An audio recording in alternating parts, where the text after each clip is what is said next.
Boa tarde, boa tarde, boa tarde, minha gente. Estamos de volta através das ondas do canal Educação em mais uma transmissão de aulas para o curso técnico em administração.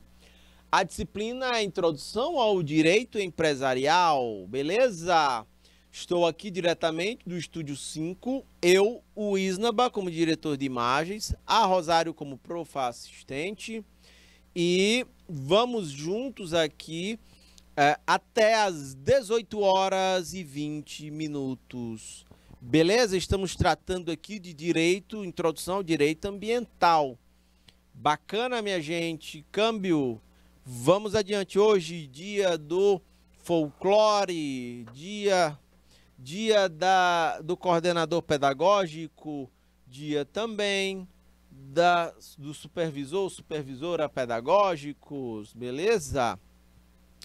Ainda nas fontes internacionais que tratam de direito ambiental, a gente tem aqui a Declaração dos Princípios, né, sobre as florestas. Deixa eu destacar aqui de amarelo, e aqui eu vamos tratar com mais detalhes isso.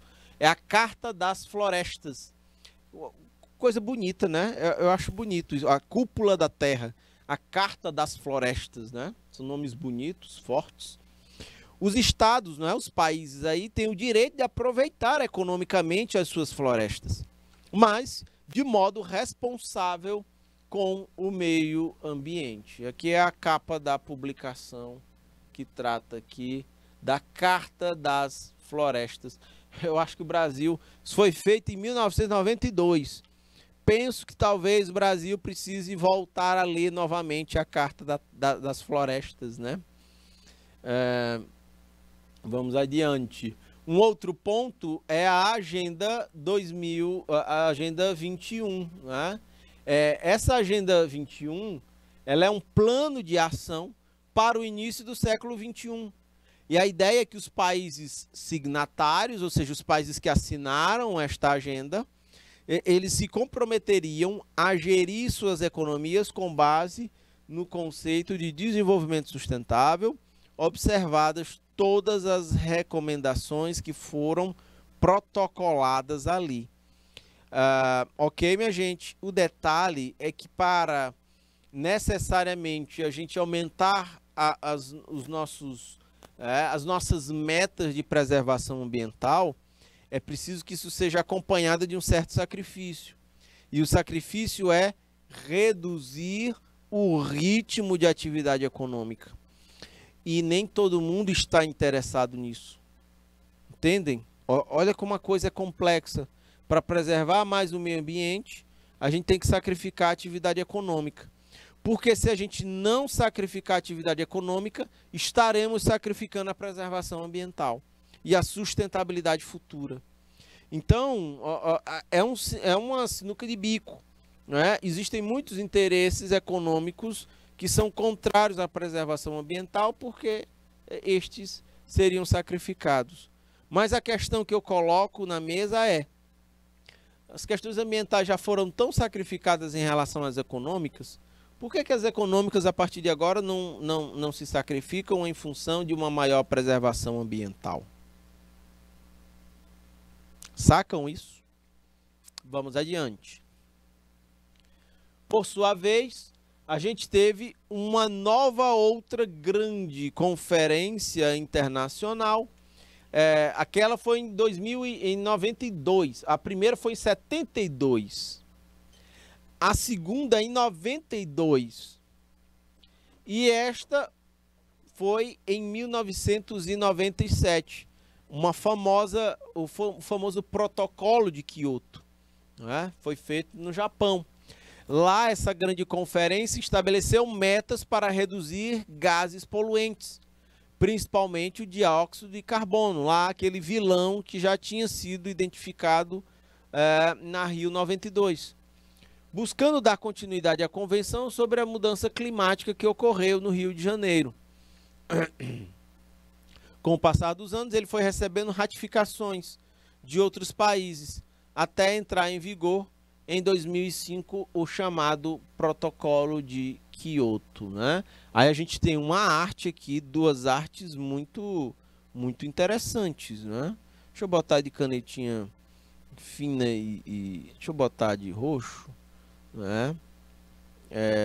Para não chamar mais atenção do que a arte. Mas vejam, você vê a chaminé de uma fábrica gerando os gases, e esse gás meio que vai circulando na Terra no formato de uma serpente, né? Foi o símbolo aqui usado para o protocolo de Kyoto, né? Um foco muito importante na emissão de gases sobre as mudanças climáticas, não é? E essa outra imagem aqui, a gente vai ter a Terra, né? E muitos galões de óleo sendo derramados, a Terra gerando aí, não mostra, a gente não vê sustentabilidade aí. A necessidade de a gente ter que mudar a matriz energética de fontes fósseis, como é o petróleo, para uma fontes renováveis de energia, como é a eólica e como é a solar. Volta aqui para mim, Isnaba, por favor. Eu tenho uma história curiosa, né, do meu tempo de estudante na universidade. Já estava perto de formar e um colega meu ia fazer um trabalho sobre o governo do Piauí na época da ditadura militar.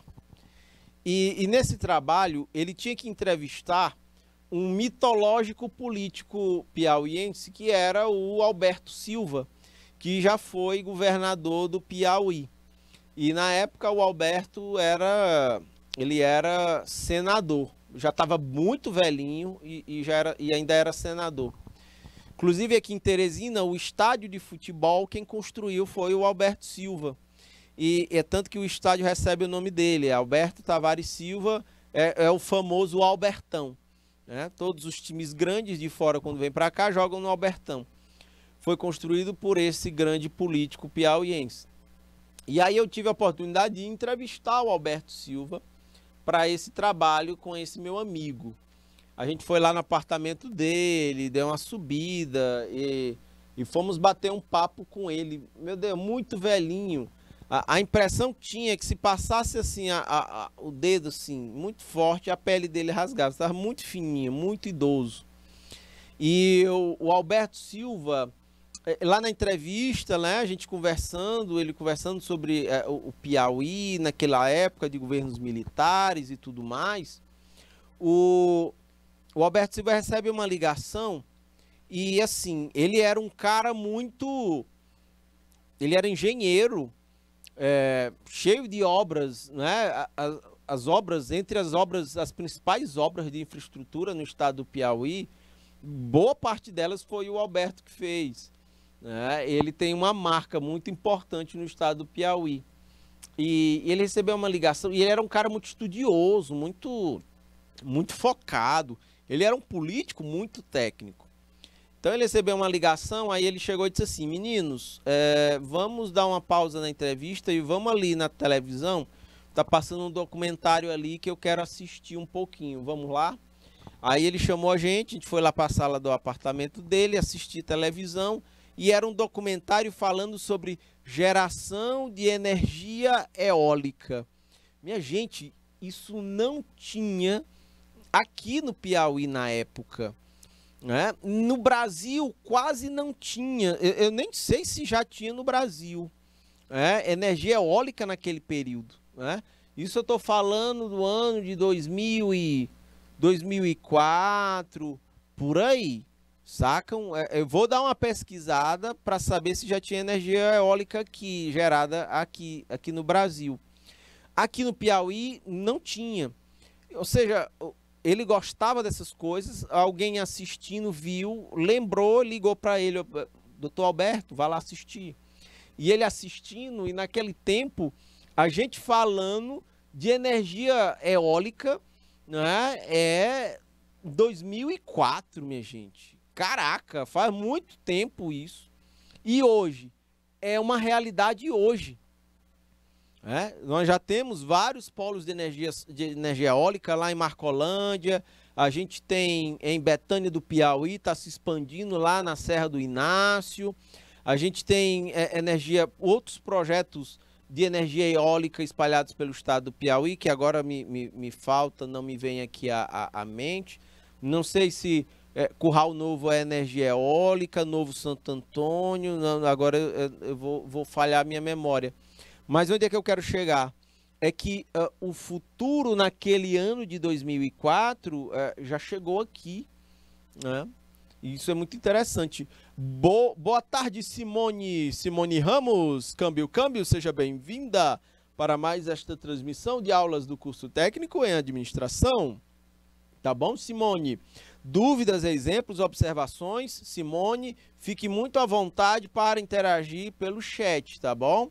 A Simone está falando da unidade escolar Elias Raimundo de Lima. Onde é que fica essa unidade escolar, Simone? Me diz aí pelo chat qual é o polo, qual é a cidade de onde você está assistindo a nossa aula, por favor. Beleza? Então, a gente nesse bate-papo já falava disso. Olhem aqui, né? A gente falando no protocolo de Kyoto, ele já tratava, aí era mais antigo ainda, no protocolo de Kyoto, estava tratando de energia solar, ou energia eólica, né? Ou seja, bem antes. Olha que massa, Simone Ramos está falando da Serra Vermelha, em Paulistana, bacana. Conheci Paulistana, não tive a oportunidade de conhecer a Serra Vermelha. Simone, qual é o nome do lago que fica aí bem no centro, bem perto do centro de Paulistana?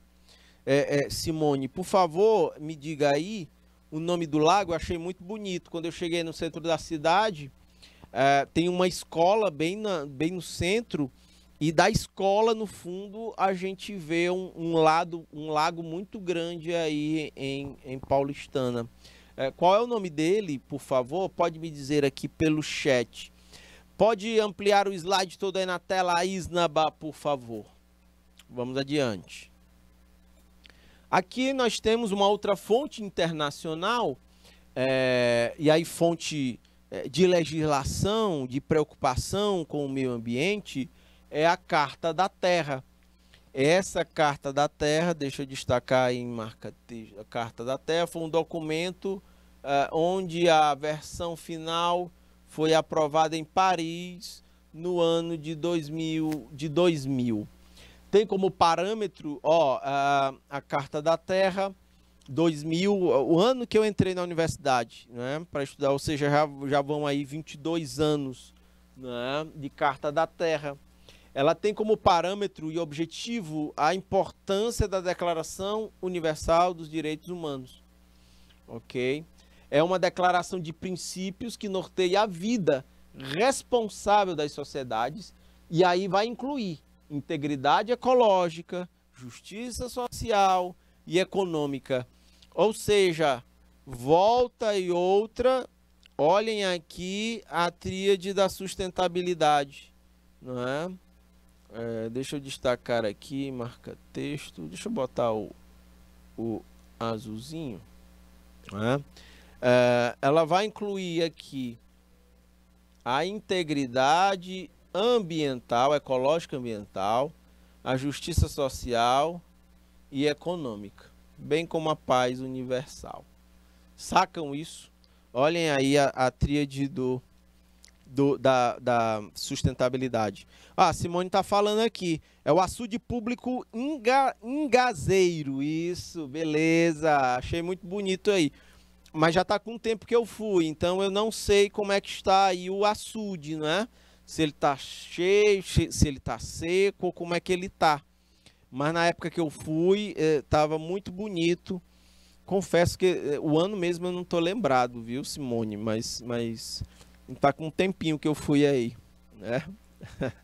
Vamos adiante. Na época, eu lembro que o prefeito de Paulistana era o Didil. Na época que eu fui aí em Paulistana. Me lembro porque ele era o prefeito da época, mas não lembro o ano que eu fui. Sacam? Em 2002, passados 10 anos do Rio 92, em Joanesburgo, na África do Sul, reuniram-se, olhem, muito mais países, 191. Lembre-se que na Rio 92 foram 177 países. Aqui, 191. Para a Conferência das Nações Unidas sobre o Meio Ambiente, sobre o Ambiente e Desenvolvimento Sustentável. Aqui ficou conhecida como a Rio mais 10. Ok? Na prática, apresentaram-se um conjunto de diretrizes, de normas e de princípios para reafirmar o compromisso assumido nos encontros anteriores, né?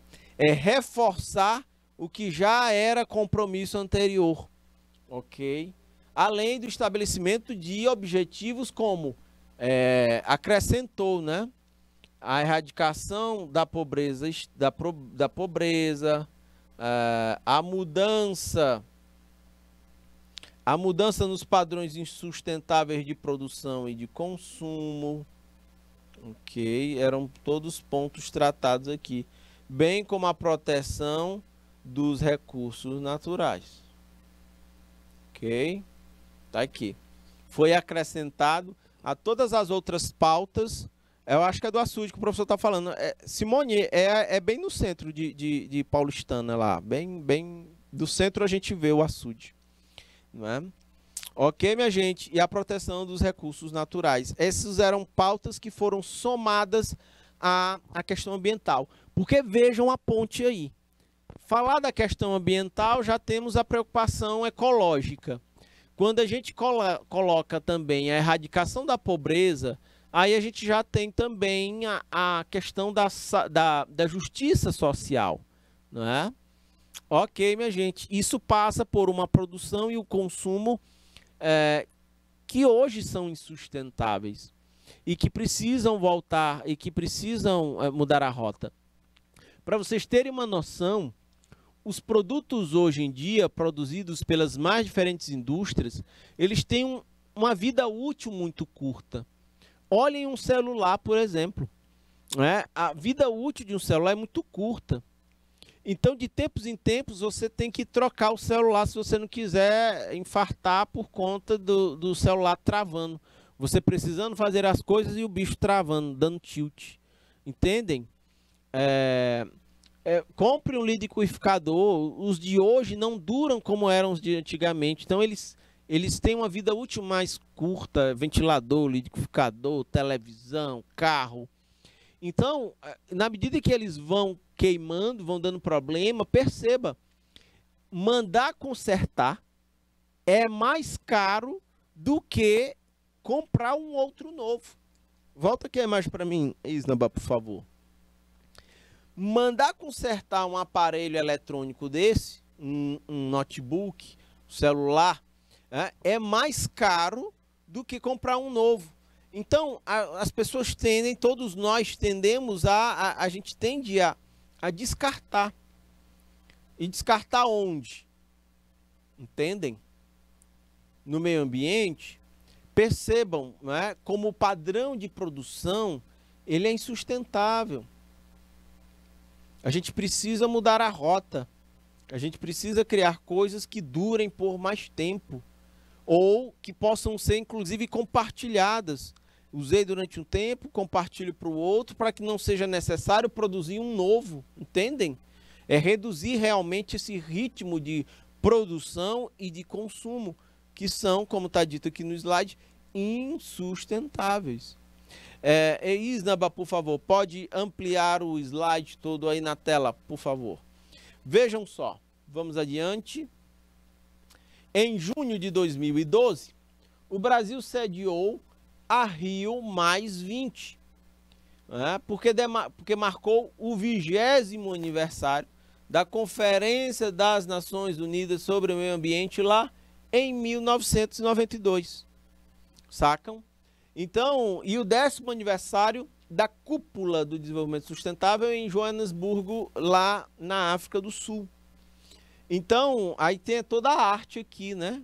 Muito bonita, inclusive, essa aqui, gostei muito. Deixa eu só um minuto. Tá aqui, ó, essa marca aqui. Você tem uma, sei lá, parece uma arara. Não é uma arara não, mas parece uma arara. A Rio +20, crescer, incluir e proteger. Muito massa, gostei mesmo dessa marca aqui. Não me lembrava dela. E tem essa outra, a Conferência das Nações Unidas sobre Desenvolvimento Sustentável. Tem esta outra marca aqui, né? Muito bonita também. Vamos adiante. Em 2009, foi realizada em Copenhague, na Dinamarca. Copenhague Dinamarca, né? É muito famosa pelos chocolates. E aqui eu quero fazer uma provocação, uma ironia, né? Exatamente, era isso que eu ia falar. O Isnaba está dizendo aqui, né? Os chocolates mais famosos e considerados gostosos do mundo são da Dinamarca, né? De Copenhague. Detalhe, a Dinamarca não tem um pé de cacau lá. Não tem vassoura de bruxa, não tem cacau, não tem nada. Mas produziu chocolate, porque qual é a vibe? O Brasil vende barato, cacau.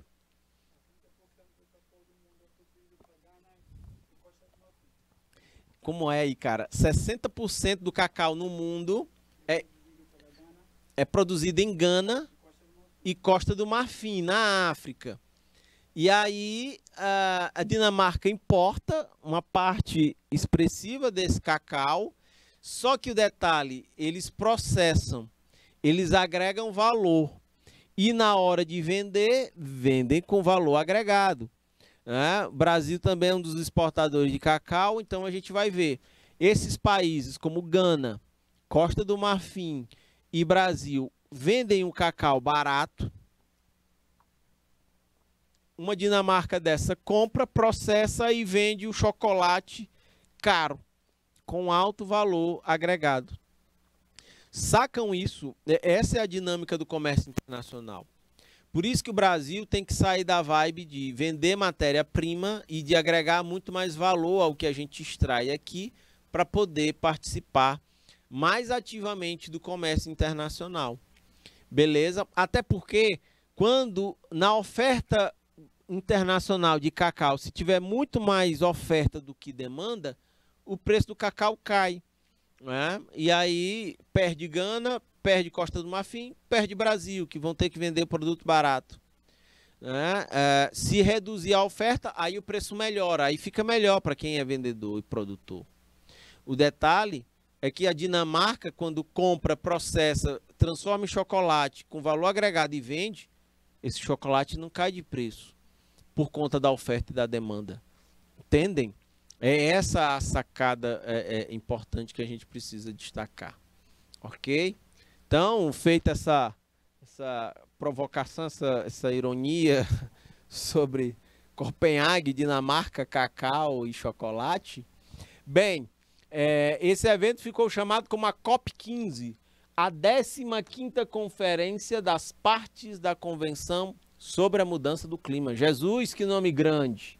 CQNUMC, é uma sopa de letra aqui esse negócio. Então vejam só, mas especificamente essa conferência aqui, a COP15, ela tratando de questões que envolvem o aquecimento global. Mostram aqui, né, a preocupação dos países em relação ao efeito estufa.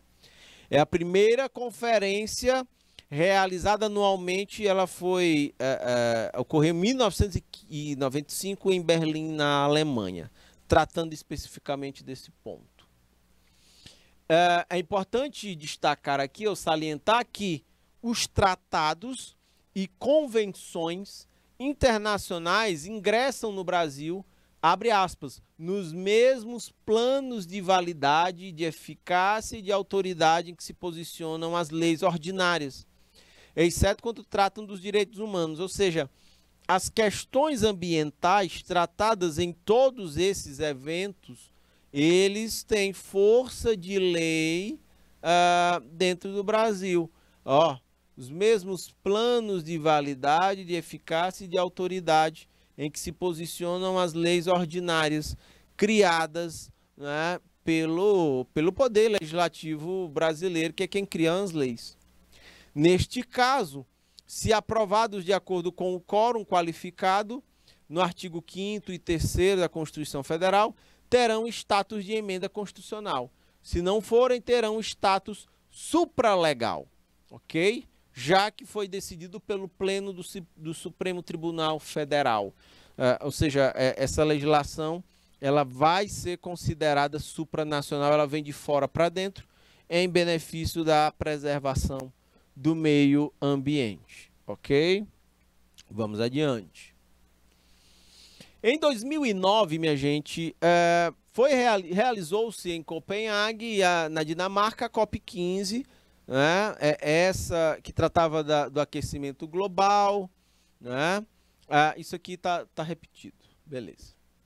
Para começarmos, e aqui a gente sai das fontes internacionais de discutir a questão ambiental pela lente do exterior, dos eventos internacionais que ocorreram ao longo do tempo, e a gente vai dar uma focada aqui no direito ambiental do ponto de vista dos conceitos e das siglas. É bem interessante, é quase como se fosse aqui um dicionário de termos que estão conectados com o meio ambiente. Então vamos começar buscando entender o que é entendido como meio ambiente num dicionário de direito ambiental. É um conjunto de condições, leis, influências e interações de ordem física, química e biológica, e que permite, abriga e rege a vida em todas as suas formas. Então, nós temos aqui o conceito de meio ambiente. Por exemplo, eu tenho um meio ambiente em que ele se fraciona, né, em vários formatos, né? Conjunto de condições climáticas, né?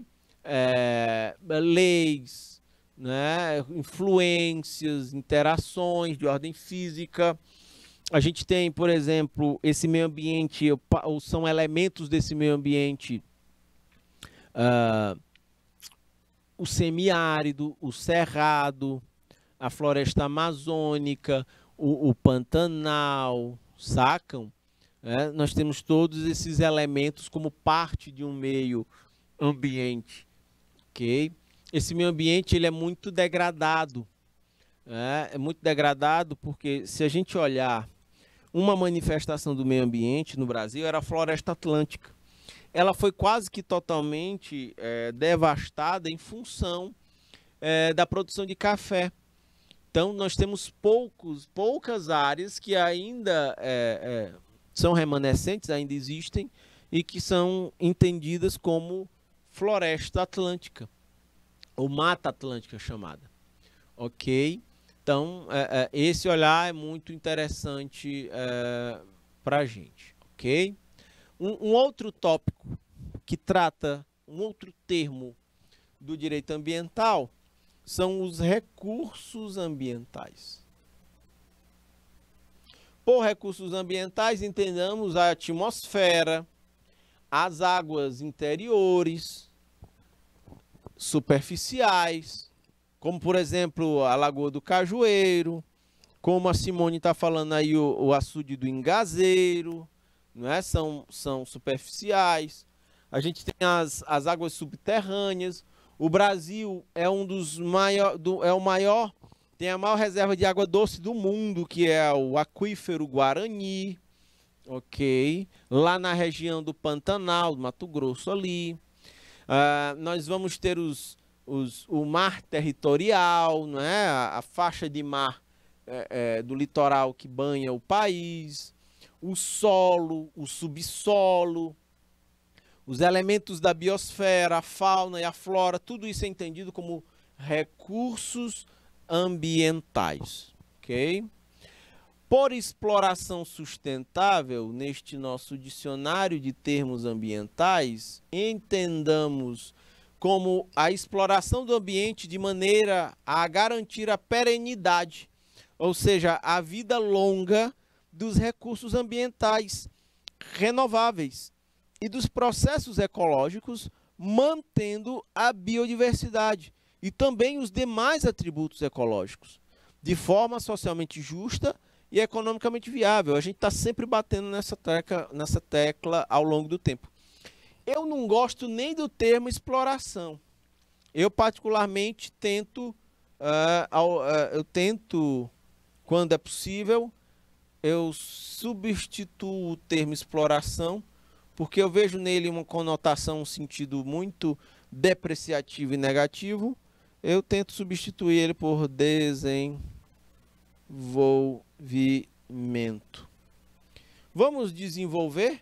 É o desenvolvimento sustentável, em vez de exploração sustentável.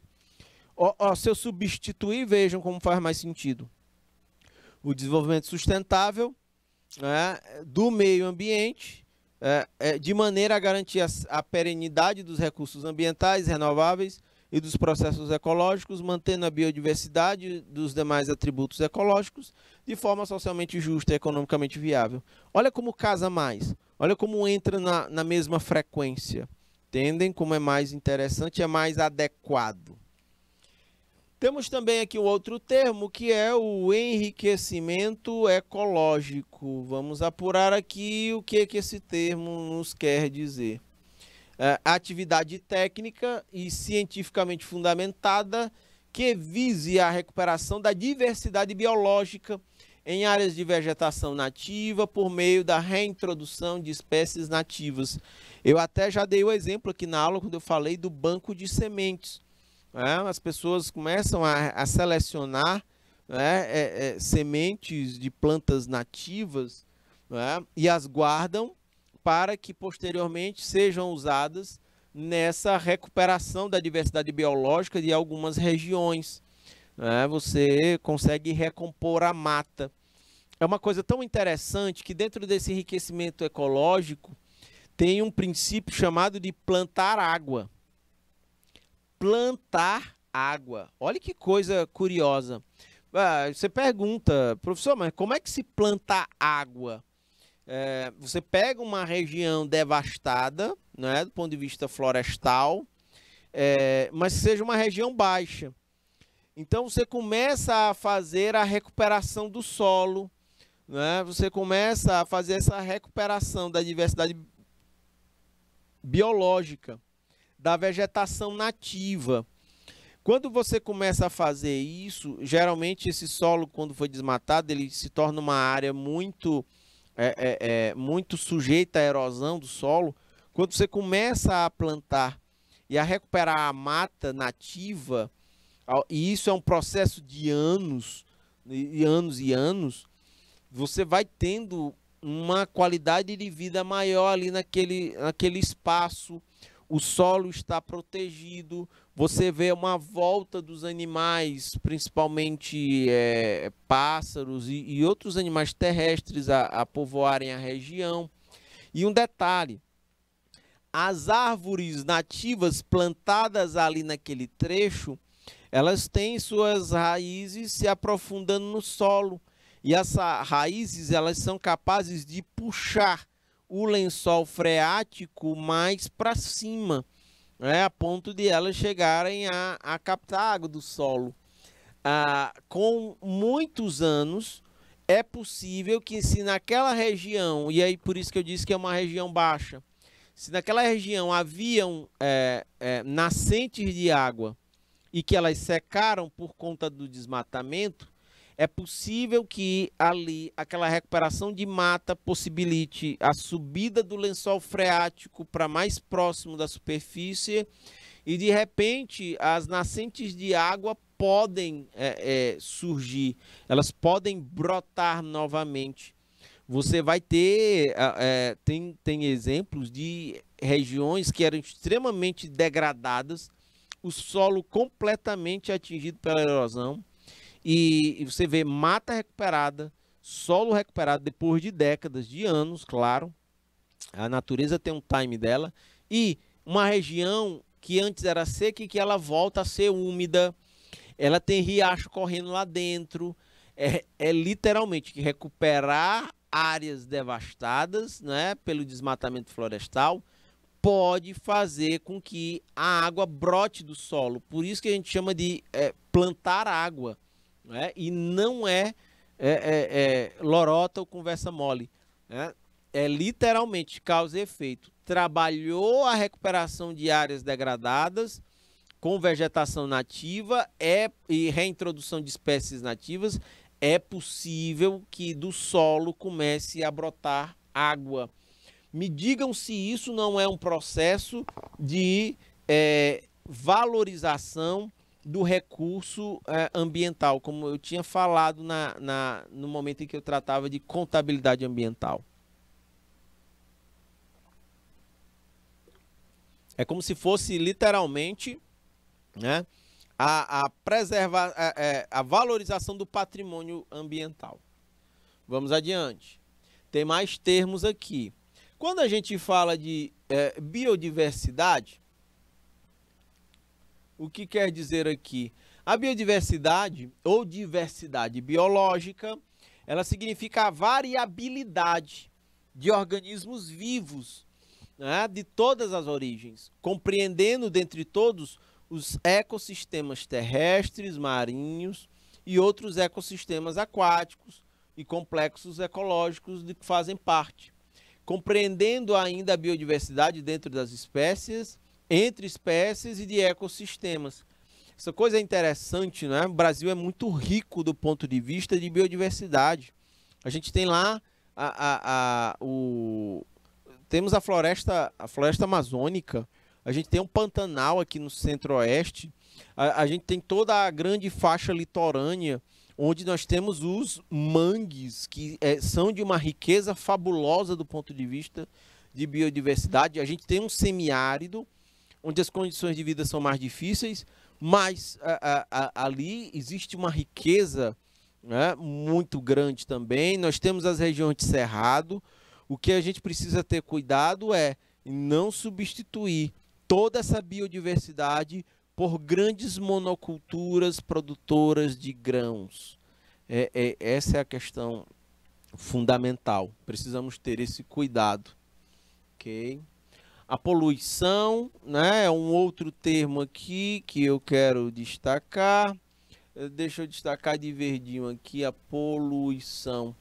Ela representa a degradação da qualidade ambiental, resultante da atividade direta ou indireta. Vejam, por poluição, entendam o que prejudica a saúde, a segurança e o bem-estar da população. Olhem um lixão, por exemplo. Uma região em que o lixo ele é simplesmente acumulado e não é tratado. Ali emite gás, gás metano, ele inclusive é inflamável. Aquilo ali faz mal para a saúde, não é? Causa desequilíbrios ambientais, contamina o solo, porque ali o lixo ele libera um líquido chamado de chorume. Esse líquido ele absorve pelo solo e entra e contamina o lençol freático. Então é um desastre ambiental. É importante também, quando se fala de poluição, entender que ele cria condições adversas às atividades sociais e econômicas. Né? Uma poluição, a poluição como efeito colateral da atividade econômica, ela gera enormes dificuldades para a própria atividade econômica e para as questões sociais. A poluição afeta desfavoravelmente aqui o bioma, aqui está biota, né? O bioma, deixa eu apagar para reescrever aqui, só um minuto. Desfavoravelmente o bioma, ok? Marca texto, deixa eu botar o verdão aqui, é isso, ok? A poluição afeta as condições estéticas e sanitárias do meio ambiente. Fica tudo muito mais feio e sanitário, né? O fedor fica feio, fede, extremamente desagradável. Minha gente, poluição atenta contra o bem-estar da coletividade. Outro ponto a ser destacado é também a poluição lança matérias e energia em desacordo com os padrões ambientais estabelecidos. Entendamos aqui por poluidor, né, como conceito aqui tratado no direito ambiental, o poluidor como uma pessoa física ou jurídica, pode ser de direito público ou privado, responsável direto ou indiretamente por atividade causadora da degradação ambiental. Ok? Vamos adiante. Nós temos também, né, mais pontos aqui, o PNMA. Por PNMA, entendamos a Política Nacional do Meio Ambiente.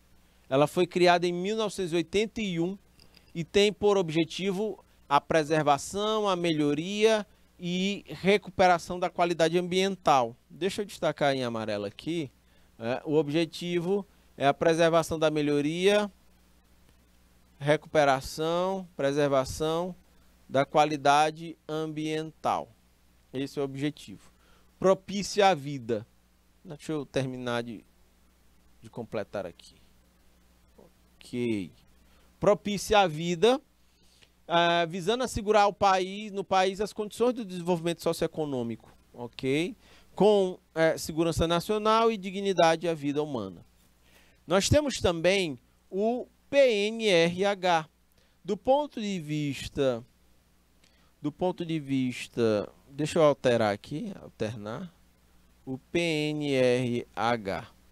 Do ponto de vista do direito ambiental, ele tem como objetivo assegurar a atual e as futuras gerações necessárias a disponibilidade de água, sacam? Ele trata dos recursos hídricos. Deixa eu só ajustar isso aqui e subir aqui. Beleza. Tá ficando feio aqui, deixa eu deixar mais reto. Aqui. Assegurar a atual e as futuras gerações a disponibilidade de água em padrões de qualidade adequados aos usos, né?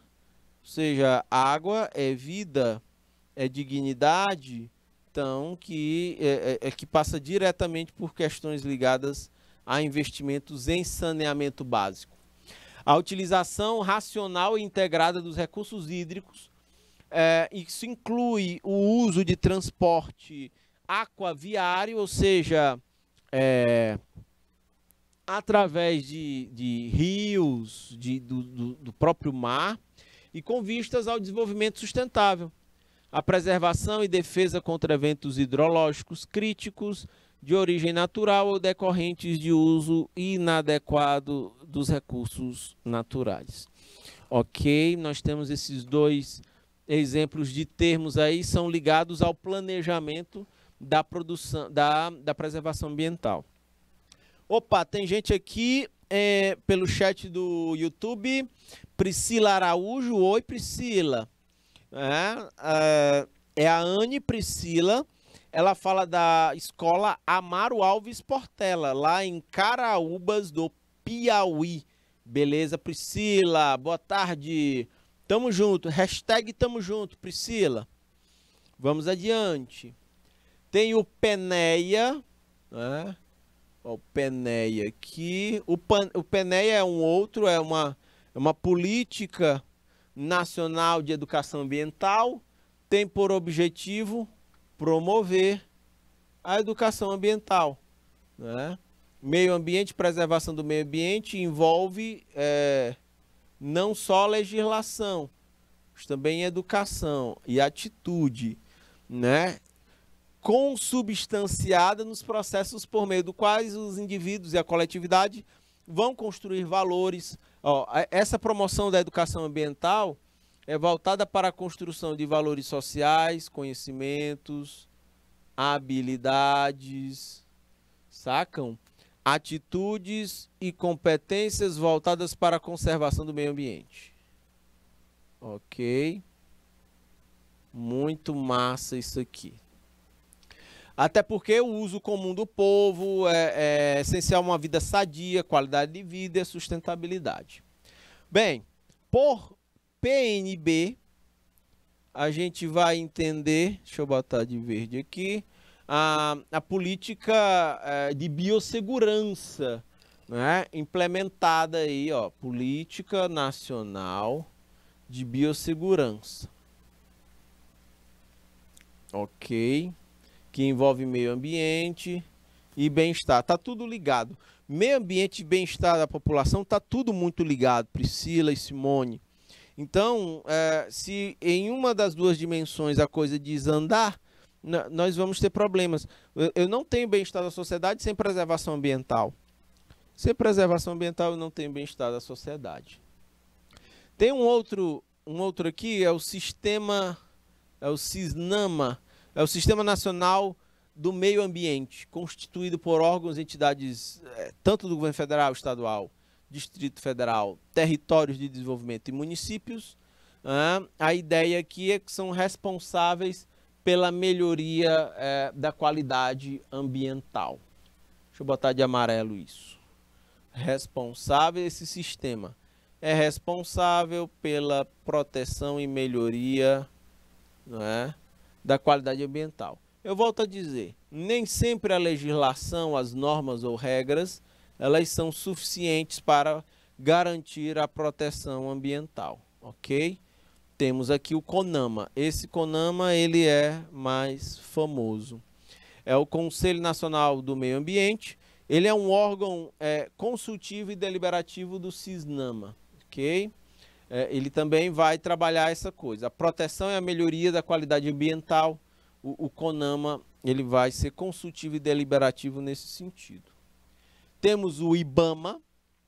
Por IBAMA, vamos entender aqui que é o Instituto Brasileiro, só um minuto, o Instituto Brasileiro de Meio Ambiente e de Recursos Renováveis. Ele foi criado em 89, é uma autarquia federal e ele tem todas as suas autonomias e está diretamente vinculado ao Ministério do Meio Ambiente.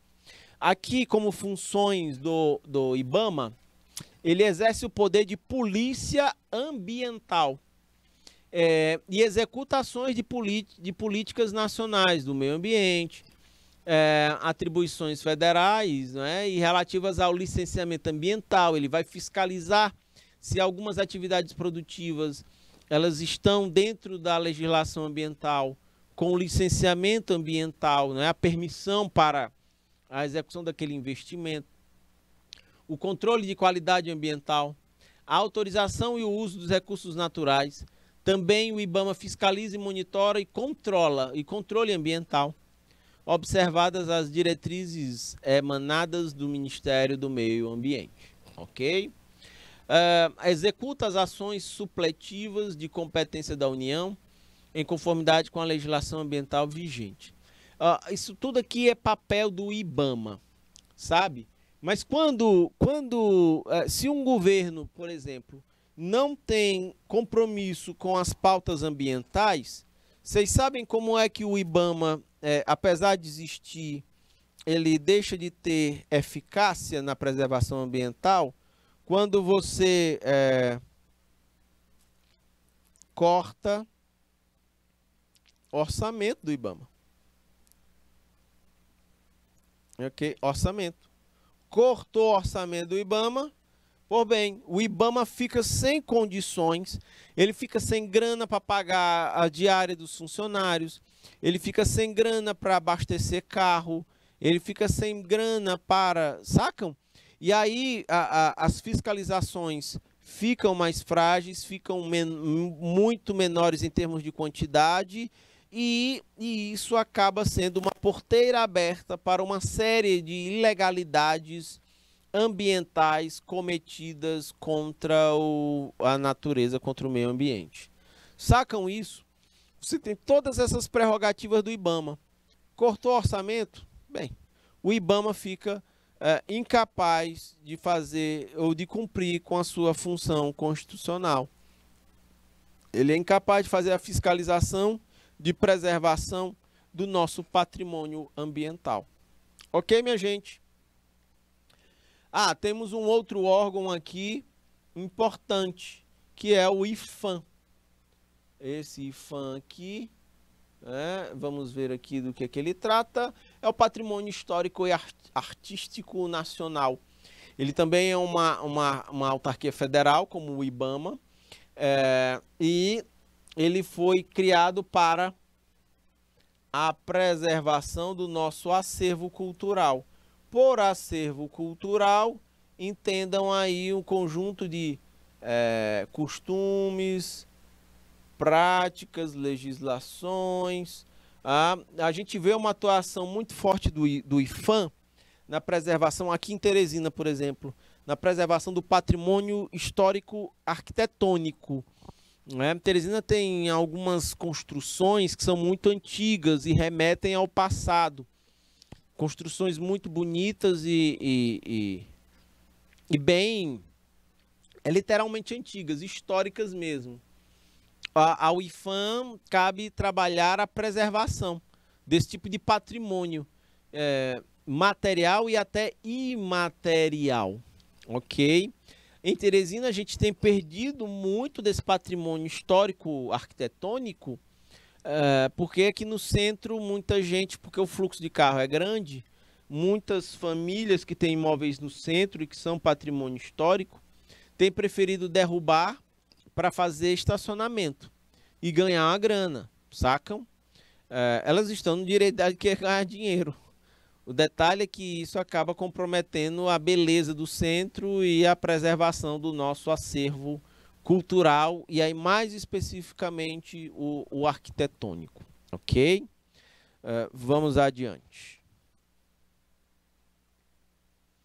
O Instituto Chico Mendes, também é um outro órgão importante do meio ambiente brasileiro. O Chico Mendes, ele era um ambientalista muito famoso, muito reconhecido, nacional e internacionalmente. Chico Mendes, na floresta amazônica, por exemplo, ele era um grande ativista de proteção do meio ambiente. E aí o Chico Mendes acaba ganhando o nome desse instituto. Foi criado em 2007. É uma autarquia vinculada ao meio ambiente. E quais são as atribuições do Instituto Chico Mendes? Executar política nacional das unidades de conservação da natureza, referentes a atribuições federais, ou seja, implantação, gestão, proteção, fiscalização, monitoramento das unidades de conservação instituídas pela União. Ele também executa as políticas relativas ao uso sustentável dos recursos naturais e renováveis, apoio ao extrativismo, às populações tradicionais e nas unidades de conservação sustentável. Também ele garante isso. Fomenta e executa programas de pesquisa, de proteção e preservação e conservação da biodiversidade.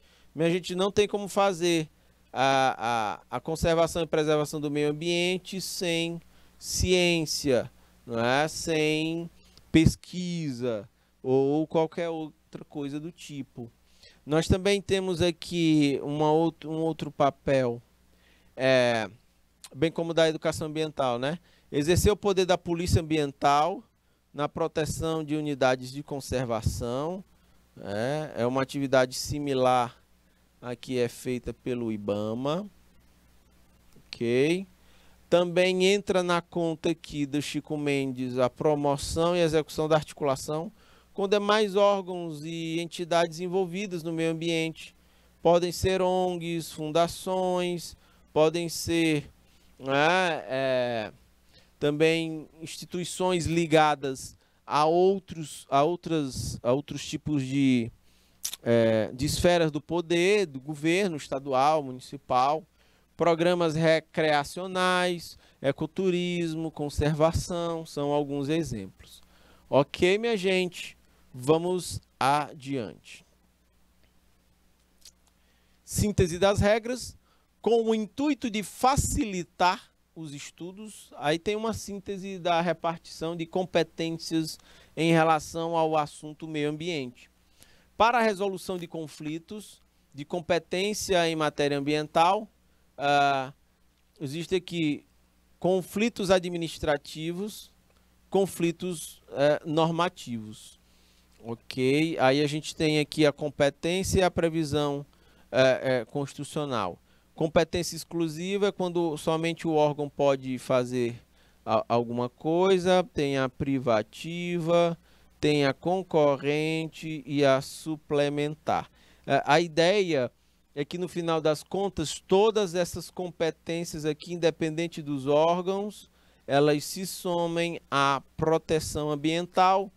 Aqui do lado nós temos as legislações que vão regulamentar isso.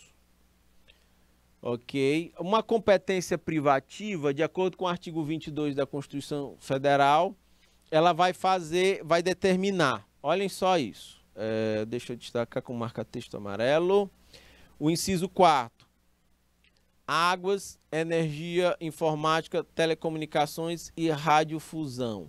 Isso aqui é uma lei do ano de 2000, que foi criada aqui a Agência Nacional de Águas. No inciso aqui, atividades nucleares de qualquer natureza. Também tem outro inciso da Constituição que vai tratar, aqui, ó, veja, no inciso 4º, de 2000, você vai ter agências que vão regular os recursos hídricos, a energia, as telecomunicações e radiodifusão. O exemplo aqui é de água, a Agência Nacional de Águas foi criada para regulamentar a água, mas tem a ANEEL, que é da energia, a das telecomunicações, que é a Anatel. Nós temos as agências reguladoras aí, ok? Em atividades de natureza nuclear também vai ter aí uma agência que vai regular todas essas atividades. Também tem aqui as jazidas e minas e outros recursos minerais e metalurgia. Aqui vai ser o Código de Mineração de 1967, ele ainda está em vigor. E a União poderá delegar a Estados-membros a tarefa de legislar sobre a matéria em competência. Ok? E vários outros pontos. A gente deu uma passeada aqui sobre vários assuntos relacionados ao meio ambiente. É tanta coisa que é difícil a gente dar uma maior aprofundada. E tudo isso é a interface do direito empresarial com os seus impactos no meio ambiente. Tá bom, minha gente? Eu vou encerrando o nosso encontro por aqui, minha gente. Povo aqui de Queimada Nova. Grande abraço, fiquem com Deus. Tchau, tchau.